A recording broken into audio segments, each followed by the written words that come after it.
Chapter 13. "What's going on, Lord R.W.?" said a shrill voice. It was Lady Rada Wellorf, who had appeared through the bushes with a number of guests from the casino. "Can't make it out, Lady R.W. Barrington doesn't seem to want to take his shot." "Doesn't want to? But I thought you said he liked guns." "I did, but Barry didn't know what to say." His arms were killing him, and all these people were watching. He could feel the other children smirking at him. Not really a son of mine so far, it seems," said Lord Rada Wellorf. "Okay, Jeremy, Teremy, Meremy, Heremy, Queremy, Smellemy, Seanemmy, and Dave, fill your boots." Barry wasn't sure what that meant. Most of them did have Wellingtons on, but they were full of their feet already. But it soon became clear that what it meant, basically, was shoot the bird, because they all started aiming very, very intently towards it. With every ounce of strength he had left, Barry then did something which, to be honest, he hadn't been expecting to do. He stepped in front of the bird and shouted, "Put your guns down!" Everyone froze and looked confused. Barry could hear the flapping of the grouse above his head. "Pardon, Barrington?" said Lady Rada Wellorf. "I said, put your guns down. Let the bird go." In Barry's mind, this sentence was meant to be accompanied by a smooth, James Bond-like move of the Bessie up to his shoulder, and then an even smoother sweep of it around a semicircle to protect the bird. Unfortunately, it was actually accompanied by him swinging the barrel up to his face, hitting himself on the chin, and falling over backwards. In fact, it would be truer to say that he went, "I said, put your guns down. Let the..." There's him, hitting himself with the blunderbuss.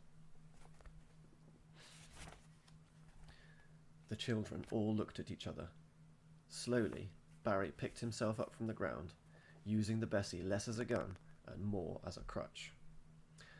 And then Jeremy swung his gun towards Barry and said, "Why should we do that?" At which point, all the other children swung their guns towards Barry as well. "Children, no!" said Lady Rada Wellorf.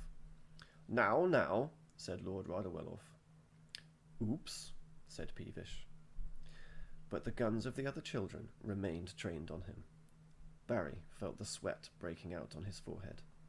He felt terrified and very, very tired. All at the same time, a combination he hadn't before known was possible.